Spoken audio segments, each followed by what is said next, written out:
Buenos días a todos. Me encuentro con Silvestre Hernando Alconedo, una persona que tiene mucho que decir sobre Puebla, porque aunque es egresado del Instituto Politécnico Nacional y no ha estado en Puebla todo el tiempo, pero sí tiene mucho que ver con su lugar de nacimiento, que es en nuestro estado, y del cual se siente orgulloso en Chautla de Tapia, que es un pequeño lugar de Puebla, pero que tiene muchísima historia, y ha participado también en el servicio público, en la Secretaría de Programación y Presupuesto, ha ocupado puestos en diferentes ayuntamientos de Puebla, en diferentes trienios, y también ha sido articulista en diferentes revistas de circulación en todo el estado, como El Sol de Puebla, ese es periódico, y la revista Momento.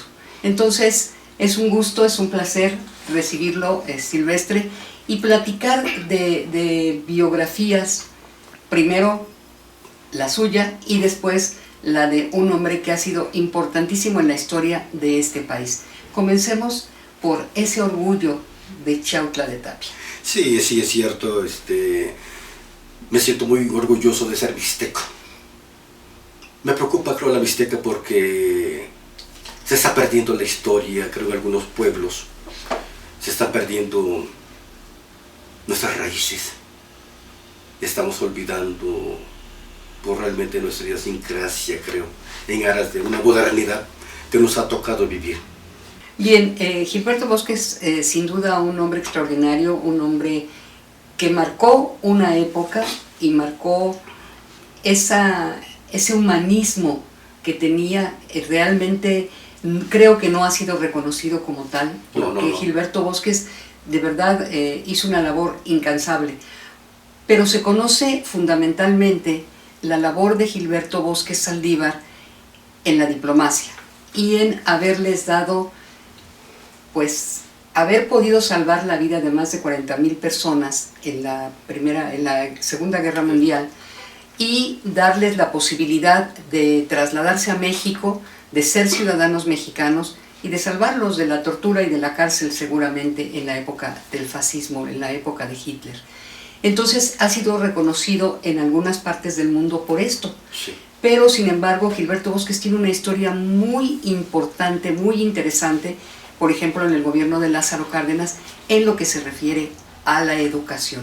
Él fue un maestro, un pedagogo y se sentía orgulloso de que le llamaran profesor. Entonces eso es algo que queremos resaltar, Silvestre. Gilberto Bosques es parte del siglo XX, ¿sí? Esa historia, creo que para conocerla, de lo que estamos hablando, necesitamos que él nos lleve de la mano. Perfecto. Para conocerla. Y creo que parece extraño de que nos dejemos guiar de él para conocer al menos las primeras 6 décadas del siglo XX, donde viene esa parte importante que has mencionado, maestra, de la Segunda Guerra Mundial. Pero, bueno, él, pues, ¿quién es, no? Creo que es un personaje desconocido por muchos y creo que ignorado por otro tanto, ¿verdad? Entonces creo que sí quisiera decir que nuestra historia, aquella que aprendimos en las aulas, nos dice que hubo un México humilde y tranquilo en apariencia, para luego, ya cansado de desagravios de parte de sus gobernantes, este pueblo visto como indefenso por los del poder, muestra su valentía y su arrojo para poder defender lo único que no había perdido en ningún momento, su dignidad. Ciertamente. La historia nos dice eso y que lo vivimos los mixtecos. Y justamente Gilberto Bosques, muy joven, tendría yo creo que 18 años, comienza a adentrarse en la lucha revolucionaria justamente al lado de Aquiles Adán, en Puebla. Así es, así es. No me dejarás mentir que estamos hablando del inicio del siglo XX, donde pues un gran porcentaje, yo creo más del 90% por ahí, dicen algunos, era analfabeta. Sí. Y quizás los pocos que estudiaban, bueno, las escuelas, la educación estaba en manos de la iglesia, ¿verdad? Entonces Gilberto Bosques recibe una educación prácticamente familiar. Su padre, don Cornelio Bosques Pardo, y su madre, doña la señora Bosques, María de la Paz. doña María de la Paz, Saldívar. Saldívar Quirós. De hecho es la mamá la que se dedica a llevar la educación de su hijo. Su hijo que bueno, en el año de 1903, mes de mayo, hay un movimiento ahí de jóvenes que están viviendo ya la dictadura, digamos, que ya la están sintiendo allá. Y Gilberto Bosques es un jovencito que nació al lado de una de nuestras barrancas muy conocidas del Tecomasuchil, una barranca cubierta de arena y de tapetate, pero ahí accidentada, ¿no?, en su recorrido, que hacía en las noches el correr del agua, daba un sonido, yo creo, musical. Esos sonidos, ese ambiente musical, es parte de esa niñez de Gilberto Bosques. Y desgraciadamente el día 3 de mayo, ese amanecer, esa nuestra barranca que estaba deleitando en la noche con ese sonido musical, se había interrumpido porque jóvenes ahí a caballo, cuando están sonando las campanas anunciando las fiestas de la Santa Cruz, ¿sí?, se abalanzan hacia el cuartel rural con gritos de ¡viva Chiautla! ¡Viva la libertad!, ¿verdad? Seguramente en la casa Gilberto Bosques, sus papás escucharon todo eso. Él lo narra. Esta aventura de nuestros paisanos, pues no es fructífera, ¿verdad? No es fructífera, seguramente fueron avisados y ya los esperaban. Y allí los que guiaban esto, don Jesús Flores a la cabeza y otro joven lugarteniente, pues son abatidos, pero ese espectáculo que vio Gilberto Bosques, creo en la mañana, seguramente lo cimbró por completo. Eso fue el 3 de mayo de 1903. Y de ahí, aunque sea muy joven, toma decisiones, ¿no? Él estaba formado, creo que en mi casa le gustaba mucho la lectura. Mucho la lectura y seguramente los principios humanos, el valor de la libertad, seguramente desde muy joven son conceptos que los va a conocer con profundidad, porque aparte parece que ahí eran muy afectos a la lectura y su papá se dedicaba mejor al comercio y tenía la oportunidad de llevar yo creo, libros, revistas, y Gilberto Bosques seguramente los leía con inquietud ahí, ¿verdad? Y se interesaba mucho por eso. Bien, él viene a Puebla, comienza a estudiar la carrera precisamente para ser maestro, porque su idea era ser maestro de primaria. Así es, era profesor de primaria, y de ahí comienza a estudiar y también comienza a involucrarse en estas causas tan importantes que tienen que ver con la Revolución Mexicana. Sí, decía que bueno, los principios del siglo, ¿verdad? El analfabetismo, pues bueno, pues allá en Chiautla, el pueblo de la Mixteca, pues era lógico que no había escuelas, no había maestros. Entonces, por ahí yo creo que después de 1903, el siguiente año seguramente, muy joven, se traslada con su mamá y sus hermanas a la ciudad de Puebla, precisamente para concluir sus estudios y les sean reconocidos sus estudios primarios en el Instituto Normalista del Estado. Sí. Y aquí viene que su mamá, y sí, presenta los exámenes y todo, es aprobado, y ahora sí, se incorpora ya para su carrera de profesor en el Instituto Normal del Estado. Es una faceta que poco se conoce, pero que es de suma importancia por la labor que realiza él, por ejemplo, pasando los años en el gobierno de Lázaro Cárdenas, ya terminada la revolución, por supuesto. Bueno, pero digamos, cuando llega al Instituto Normal del Estado, ya muy joven, se da a conocer porque es el que dirige, digamos, el comité de estudiantes a él, ¿sí? Él es el que dirige ahí. Y bueno, cuando contaba alrededor de 17 años, yo creo, 16, 17 años, que se está dando, que se está viviendo ya estos eventos revolucionarios en la ciudad de Puebla, con los Aquiles Cerdán, ¿verdad? También el joven, ahora sí, normalista, se preocupa, coincide con las ideas de Francisco I. Madero. Claro. Y como vive aquí en Puebla, me dice Laura Bosque, su hija, que cuando en Puebla, ahí frente a la casa, él veía pasar a Aquiles Cerdán, le decía a su mamá, mamá, ahí va Aquiles, voy con él. Sí, dijo, vete, ¿verdad? Y lo acompañaba, un jovencito. Entonces yo creo que esa relación logró una gran amistad con Aquiles Cerdán, le manifiesta que también comparte las ideas de Francisco I. Madero y quiere colaborar con él, ¿verdad? Sí, y en la normal, él se destaca por liderar a los jóvenes ahí, y ya tiene la amistad con Aquiles Cerdán. Y parece ser que ya en plenitud de este movimiento, ya con Aquiles Cerdán, en el club antirreeleccionista, ¿no?, que está formando, pues se incorpora este jovencito.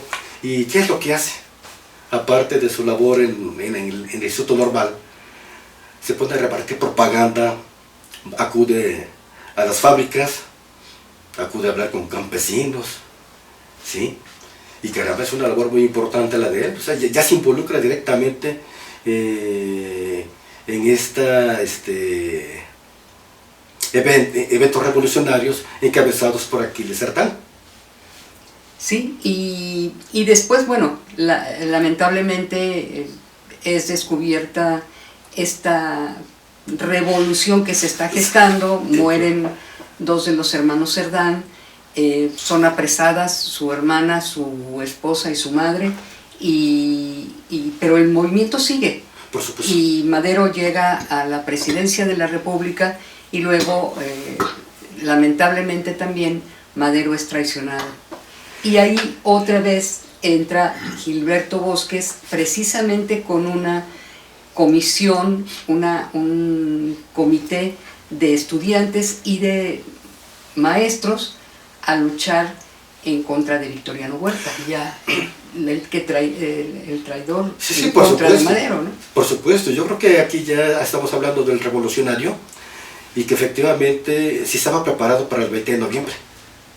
Así es. Parece que desconocía lo del 18 porque antes del 20 él se había ido al sur, porque ya estaba identificado, ¿sí? Y toda esa gente que el jefe político que estaba aquí en la ciudad, el jefe de policía, perdón, cuando en el 3 de mayo de este brote social que le denomina Gilberto Bosques, que prácticamente lo vio y se dio cuenta de todo esto, llegó como jefe político el que está hoy actualmente ya en la ciudad de Puebla, con Mucio P. Martínez, el gobernador. Sí. ¿Sí? Entonces este jefe político pues prácticamente sabía que este joven era de Chiautla de Tapia y sabía quiénes eran ellos, ¿no? Porque además ya antes con el gobernador Mucio P. Martínez, cuando andaba con Porfirio Díaz, tuvo a su cargo ahí un batallón, el batallón Chiautla. O sea, conocían perfectamente el valor de los mixtecos y de los de Chiautla, ¿no? Entonces dicen, no, bueno, este joven está causando problemas, entonces lo trataron de apresar, le avisan y se va a ocultar allá en nuestras montañas y sabe de lo que pasó el 18, ¿no?, de la familia aquí de Cerdán. Y entonces él ya después regresa y se incorpora nuevamente y efectivamente ya no va, después ya con los años ya no va a liderar solamente a los alumnos, sino también a los maestros. A los maestros. Ya tiene una actividad ya más directa, más comprometida con la revolución. Bien, y es muy interesante porque al mismo tiempo que tiene esta carrera que se conoce poco, la carrera magisterial, la carrera de profesor, la carrera de la docencia, también empieza su carrera política. Sí. Después del triunfo de la revolución. Sí, pero todavía en 1914, en la invasión de los marines de Estados Unidos, sí, él parece que todavía no concluye o está por concluir su carrera de maestro. Pero ya estaba como ayudante de profesor en una escuela en La Fragua, algo así, aquí en la ciudad. Cuando se da la intervención esta en Veracruz, él redacta una carta a las autoridades educativas donde les pide licencia para dejar ese cargo de ayudante de profesor para ir a defender al país. Y ahí es claro, él dice, solicita el tiempo, dice, por el tiempo que la patria me requiera. Y se traslada a Veracruz, y va a dirigir un grupo de civiles para la defensa de Veracruz. Una vez concluido esto, pues regresa y efectivamente se incorpora a Venustiano Carranza. Con Venustiano Carranza, bueno, se titula ya como maestro. Con Venustiano Carranza va a iniciar precisamente esa labor que tiene que ver con la educación, lo que se le denomina en ese periodo de Venustiano Carranza como la Escuela de la Revolución. Ahí es parte fundamental, ¿vos? Es ahí donde realmente siente que ya va a aportar algo para la educación, algo que él amó, su carrera de profesor.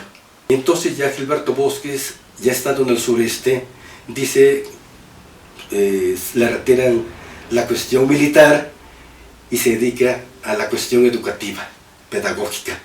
Y es ahí donde, de acuerdo a las indicaciones de Venustiano Carranza, empieza a ver el modelo de escuela que da respuesta precisamente a esas demandas educativas que salen en la revolución. Dice, es que el pueblo,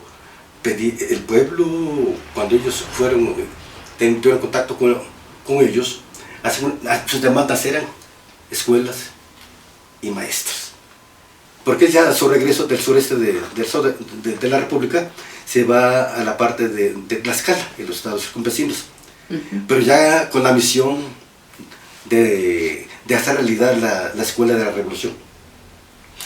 Ya ahí es donde él va a convocar a los maestros de los estados circunvecinos y dirige el primer Congreso Nacional Pedagógico.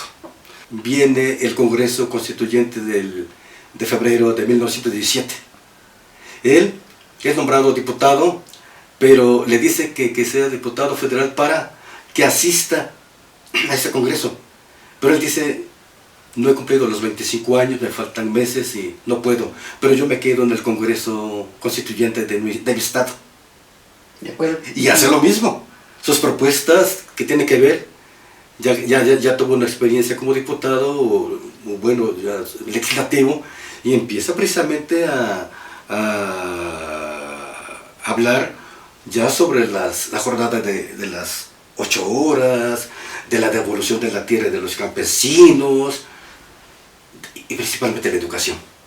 Las demandas del pueblo. Las demandas del pueblo. Que salen de la revolución. Así es.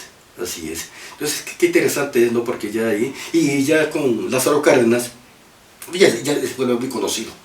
Muy conocido porque además él es nombrado diputado federal para ese periodo que va a estar Lázaro Cárdenas, el 34-40. Él es nombrado allí y tiene la fortuna, la dicha de ser representante del Congreso, y en el primer informe de gobierno de Lázaro Cárdenas, él va a ser el que va a contestar el primer informe de gobierno. Pero antes ya él había hecho una propuesta, ahora sí, que tenía que ver con ese sueño de él, ¿no? De la escuela, del nuevo modelo de la escuela de la Revolución Mexicana. La cristaliza después de pasados unos años, y él, precisamente con Luis Enrique Erro, preside la Comisión de Educación, y Gilberto Bosques se encarga de la redacción. Yo tuve la oportunidad de estar con Laurita y vi la máquina, precisamente, donde se redactó esta reforma tan importante de la educación. Que son recuerdos verdaderamente de una época, ¿no? Tan importante, tan impresionante.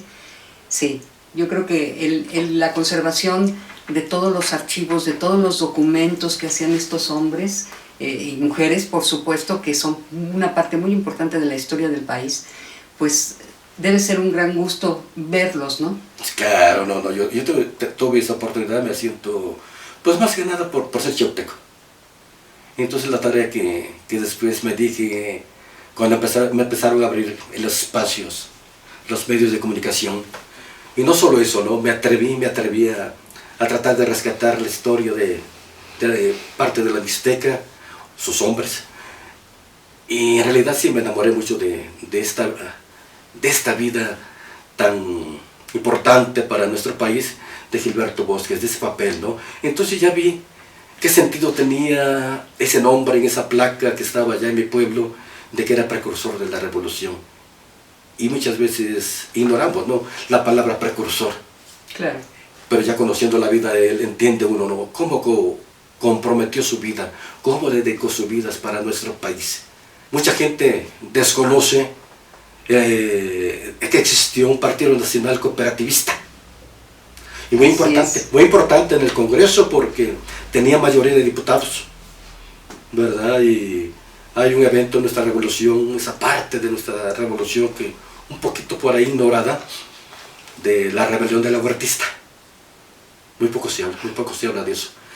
Digo, muy poco se habla de eso, y muy poco se habla del Partido Nacional Cooperativista. Claro, no es conocido. Ellos son los que tienen ampliamente ese enfrentamiento, porque ¿cómo se llama? De la Huerta se quiere postular para presidente de la República y encuentra el apoyo de sus compañeros cooperativistas, pero pues, hay un choque porque Álvaro Obregón quería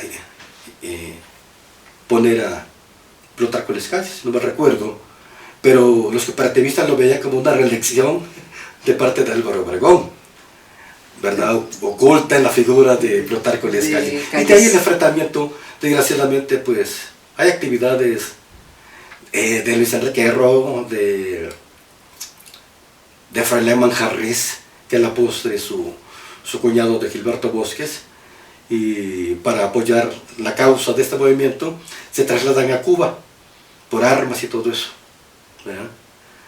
Pero es infructuosa igual, su lucha, pues claro que la pierden y terminan, desgraciadamente, yéndose al exilio, ¿verdad? Después de esto, de este fracaso. Bosques a Cuba, Froilán no recuerdo dónde, y Luis Enrique Erro a Estados Unidos. Desaparecen del mapa para después volver a aparecer con brillante papel todos. Bien, Silvestre Alconedo, esta figura de Gilberto Bosques Saldívar tiene también otra faceta que es de suma importancia, igual que la educativa, que es la de político, pero no cualquier político, no. Él hace una labor extraordinaria durante la Segunda Guerra Mundial, salvando miles de vidas, de niños, de adultos, y dándoles la nacionalidad mexicana para que puedan salvarse del fascismo que encabezaba Hitler en la Segunda Guerra Mundial en Alemania. Él, en principio, se va a Europa con una misión. ¿A Francia? Bien, a Francia, y está en Francia. Estuvo en 3 diferentes ciudades, entre ellas París. Y después viene ya toda una etapa de sufrir la situación de guerra y cómo puede Bosques salvar a tantas personas y regresar vivo con su familia a México. Sí. Porque también su vida peligraba, por supuesto. Sí, maestra, su vida de Gilberto Bosques peligró muchas veces. En todo momento estuvo en peligro. Vivió siempre al filo de la muerte ahí. Por eso decía él que si algo habían aprendido los chautecos era hablarse de todo con la muerte. Bueno. De esa extirpe es Gilberto Bosques. De esa extirpe son grandes hombres de nuestra Mixteca.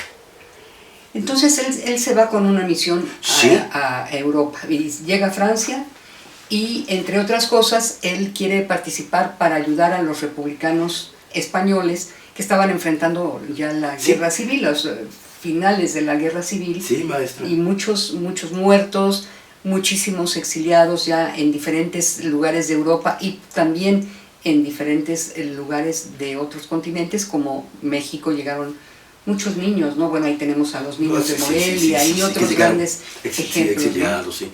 Sí, nuestro país se caracterizó toda una vida diplomática sorprendente. Y en ella creo que papel importante tiene Gilberto Bosques. Él precisamente ahora va a asumir e incorporarse a la vida diplomática. Es bien interesante toda esta etapa porque muchos de los que nos van a representar a nuestro país vienen de la revolución, haber vivido la revolución. No hay gentes preparadas para eso. Por eso creo que Gilberto Bosques como que lo veía un poquito mal de cómo se iba de embajador, ¿verdad? Si no tenía la preparación diplomática que se requería, pero nos va a sorprender después. Pero bueno, antes de iniciar a la diplomacia, como yo decía, siempre vivió en peligro Gilberto Bosques, venía de una mala experiencia a su estado. Quiso representar a su estado, pero porque sabía que contaba con toda esa experiencia revolucionaria, su acercamiento a los obreros, con su acercamiento con los campesinos, y vivir intensamente la revolución, pues él sabía que tenía simpatías, y sí las tenía, las tenía. Los obreros, los maestros, los estudiantes, las mujeres, lo apoyaban, pero desgraciadamente aparece en ese gran proyecto de representar a nuestro estado la figura de Maximino Ávila Camacho, ¿verdad? Sí. Y no hay que olvidar que Maximino Ávila Camacho pues tenía un hermano, bueno, que estaba en el gobierno, ¿verdad? Y era ni más ni menos que el encargado de la defensa, ¿no? De la Secretaría de la Defensa, digamos, ¿no? ¿Verdad? Con Lázaro Cárdenas, precisamente. Y bueno, pues, interviene también con el deseo de ser gobernador, y en una de sus giras del profesor en Esperanza Puebla, sufre un atentado. Sí. Afortunadamente, pues no se logra el objetivo, aunque sí, ¿verdad? La bala la recibe otra persona que se pone delante de él. Siempre lo cubría, siempre lo protegía la gente ahí. Tenía mucho cariño con él. Y bueno, logra salvar la vida y se dan las elecciones, fraudulentas, con amenazas y todo. Y lógico, pues gana Maximino Ávila Camacho. Claro. Pero pues parece que ya en su estado corría peligro. Seguramente sus amigos, Luis Enrique Erro, o su cuñado Froilán, ¿verdad? Hablan con Lázaro Cárdenas y lo recomiendan para que pueda estar en Europa, porque Gilberto Bosques mantenía mucho interés en conocer los temas económicos internacionales, por ejemplo. Le gustaba mucho la educación que se estaba gestando por allá, Francia, ¿verdad? Esas corrientes, ¿verdad? Le interesaba mucho la educación, ir a aprender todo eso para traerles al país. Y bueno, cuando Lázaro Cárdenas lo invita a la plática y le hace la invitación, pues creo que Lázaro Cárdenas lo quería como embajador, pero dijo: Bosques, señor, yo no quiero tantas responsabilidades, mi idea es conocer las cuestiones económicas, las cuestiones educativas, y tengo la oportunidad de conocerlas allá más directamente. Dice: bueno, lo vamos a enviar como vicecónsul. Dice: bueno, pues ya se aceptó, ¿no? Y bueno, y es así como se incorpora él y llega a París el 1 de enero de 1939. Pero para esto, en Europa, en España principalmente, se estaba gestando esto de la Revolución Civil. Y nuestro país pues tenía simpatía con los republicanos, pero para esa época, para ese tiempo, pues muchos republicanos estaban ya siendo perseguidos, principalmente, sí, claro, los líderes, ¿verdad? Entonces Bosques va con la tarea de prestar apoyo en la embajada, y llega a París a partir del día 1 de enero, ¿no? Del 39, donde caramba va a vivir una etapa no importante para la diplomacia mexicana, importante para la historia mundial. Sí, definitivamente. O sea, ya está, por supuesto, la guerra civil en España, que ya tiene 2 años en ese momento, y la guerra mundial, que viene ya, la segunda, ¿no? O sea, ya líderes como Franco y el surgimiento ya del Partido Nacional Socialista, que era el partido de Hitler, Sí. y por ahí ya también andaba Mussolini empezando con todas sus andanzas políticas, y el fascismo final y desgraciadamente surge en Europa, y es quien domina la escena de la Segunda Guerra Mundial. Sí, ya va a vivir en carne propia una guerra, y sus oficinas, le pasa lo de Juárez, ¿no? Va a tener que irlas trasladando territorialmente, y después de estar en París, hay parte en el norte, creo en Bayona, y después tiene que dirigirse hacia el sur, a Marsella, pero ya en Marsella va a haber otra experiencia, porque ya no solo va a dar salvoconductos, firmar visas, autorizando salidas para México de republicanos españoles, sino que ya la guerra la está viviendo intensamente, y por eso tiene que hacer todos esos recorridos con su personal para instalarse en Marsella, y donde ve la necesidad de buscar espacios de donde darle cobijo a toda esa gente perseguida, ¿verdad? Digamos, ya no ahora por Franco nada más, sino por Mussolini, por Pétain, por Hitler, por todos esos, ¿verdad? O sea, todos los que están, los antifascistas y todos los que antifranquistas, ¿verdad? Pues son perseguidos, Supuesto. Sí, yo creo que esa época, y la vive la familia de Bosques, porque él se va con esposa y se va con 3 hijos muy jóvenes. Yo creo que van a vivir terriblemente. Él se va por diferentes pueblos en Francia, y sin carruaje, no como Juárez, con el carruaje, sin carruaje, y va tratando de hacer su labor, de seguir su labor, hasta que en un momento hay un rompimiento de México con las embajadas, y finalmente Bosques también se encuentra como en la indefensión.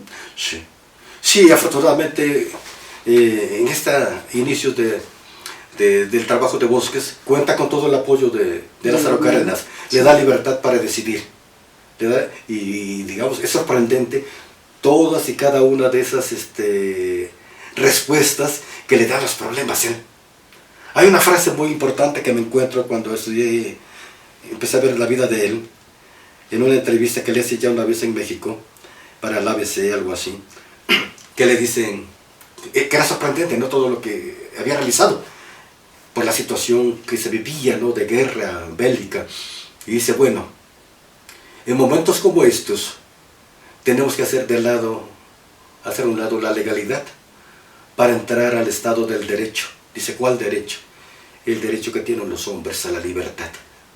Es una frase que dibuja todo ese pensamiento de Gilberto Bosques, de que sin saberlo, este mixteco lleva la bandera de la libertad por aquellos lugares.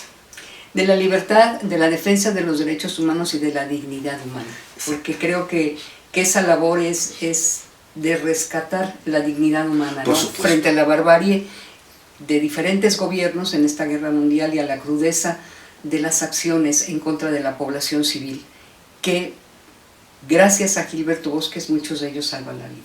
Siempre expuso la vida en todo esto. En su recorrido le decía, oiga, señor, lo que pasa es que los alemanes vienen en esa dirección. Dice, no importa que no los encontremos. Él sabía siempre defender a su personal. Él enfrente, él siempre decía, señores, yo soy representante de México. Sí. Y aún así, aún siendo representante de México, finalmente cuando hay este rompimiento entre gobiernos, Bosques es apresado junto con su familia en un hotel. Sí. De hecho siempre vivió rodeado de espías. Sí. Siempre estuvo él, y aún así realiza esta noble tarea de salvar vidas. Él decía que después en vida, que le faltó tiempo para salvar más vidas, le faltó tiempo, pero desgraciadamente las condiciones se dieron, lo que tú decías, maestra, cuando este rompimiento, cuando ya México le declara también la guerra ahí pues a los alemanes, no estar contra Alemania, pues efectivamente es cuando vive son apresados, aprendidos toda la legación de México, del consulado, y los trasladan a Alemania. 43 personas. Son 43 personas los que integran esa delegación, ¿sí? Es por ahí en el año de 1943, mayor tiempo, y creo que en los inicios del 44 es donde se negocia el intercambio. Un canje. Un canje. Los sorprendentes aquí que para cambiar a cada mexicano es por 12 alemanes. Sí. Hay que devolver 12 alemanes por cada uno. O sea que tan valorada estaba la vida de los mexicanos, ¿verdad?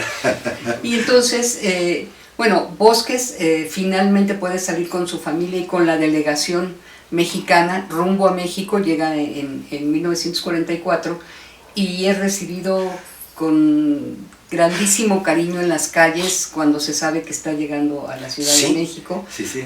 Precisamente por los republicanos españoles que viven en México, no, y aparte de a quienes han sido salvados de pues los horrores igual, de la guerra. Alemanes, austriacos,